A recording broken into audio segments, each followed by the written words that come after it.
Hey, my friend, welcome back to Cindy Fessler Apologetics. Thank you so much for tuning in. If it's your first time here, it's a pleasure to meet you. Okay, let's dig into this super cool information on the accuracy of the Bible and how it was copied by those biblical scribes. I know it will help you know more about how to witness to an unbeliever because let's face it, that's the very reason why Jesus left us here. So in this video, guys, I want to give you some fascinating information about the scribes who copied the Bible.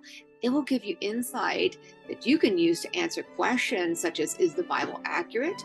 This will help you to know more about how to witness to an unbeliever. Ezra, a well-known scribe, flourished in the 4th century BC in Babylon and Jerusalem. He was a religious leader of the Jews who returned from exile in Babylon.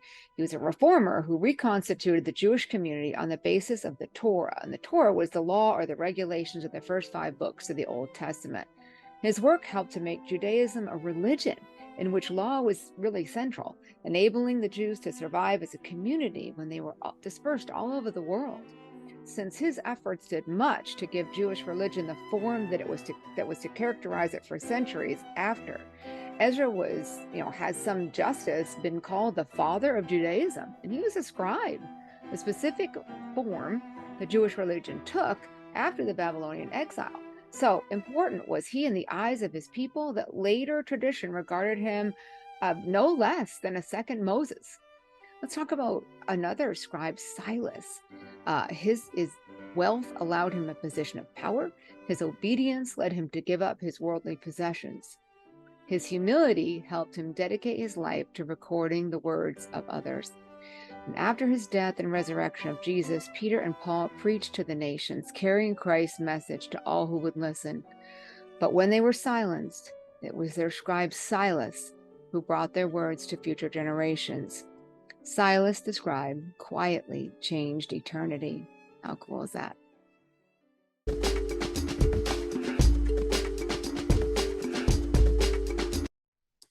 Hey guys, okay, so let's talk about the scribes, right? These were the guys that copied the Bible and other manuscripts, of course, too, but scribes are people trained in the craft of copying, composing, and recording documents by hand. So incredible. They have been present in almost every literate society since writing first emerged in Mesopotamia thousands of years ago. Training to be a scribe was a long, intense process, and for many of human history, only a select few people, usually male children of wealthy elites, were chosen to learn the profession. In the Middle Ages, finally, nuns as well as monks were employed in the task of producing manuscripts.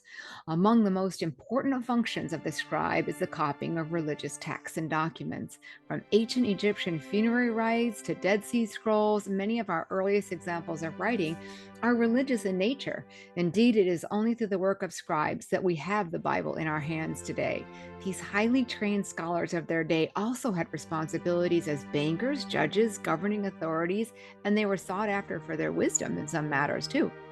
The Jewish scribes are full-time copyists. They considered their scriptures to be most sacred text. Transcribing them was a hallowed duty and an awesome responsibility that carried out with meticulous care. They counted every word, letter, and each line.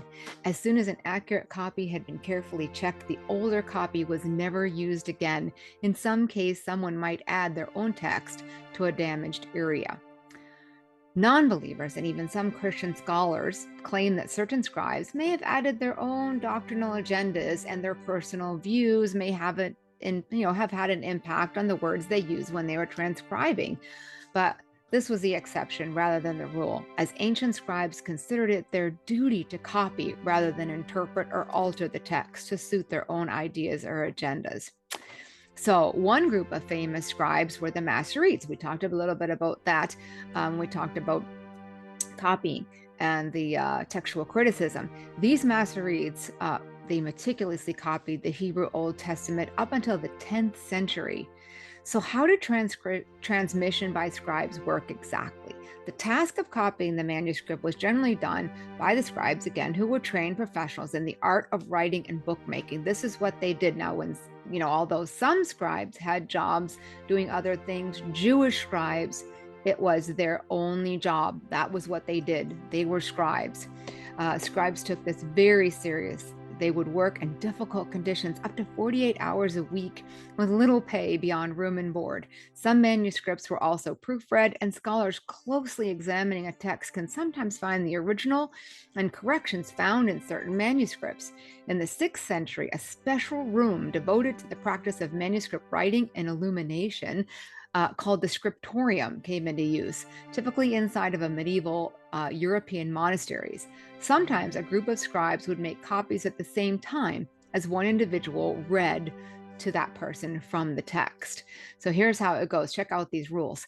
They could only use clean animal skins, both to write on and even to bind the manuscripts. Each column of writing could have no less than 48 and no more than 60 lines. The ink must be black and of a special recipe. They use a special recipe to make the ink. They must verbalize each word aloud while they were writing. They must wipe the pen and wash their entire bodies before writing the word Jehovah, which is God, every time they wrote it. There must be a review within 30 days, and if as many as 3 pages required corrections, the entire manuscript had to be redone.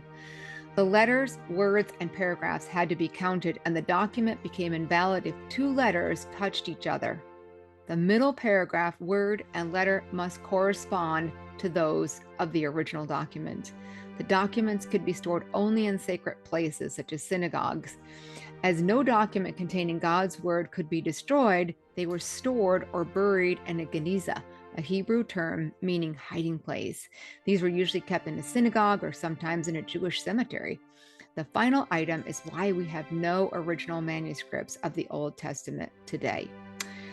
There are still a few modern-day sophers, as they're called, who are scribes, and they still work in the same methods as they used in the 1st century. How fascinating. The video on the scribes who copied the Bible is completed. Oh, and if you liked this video, please check out the next video on how to witness to a non-believer.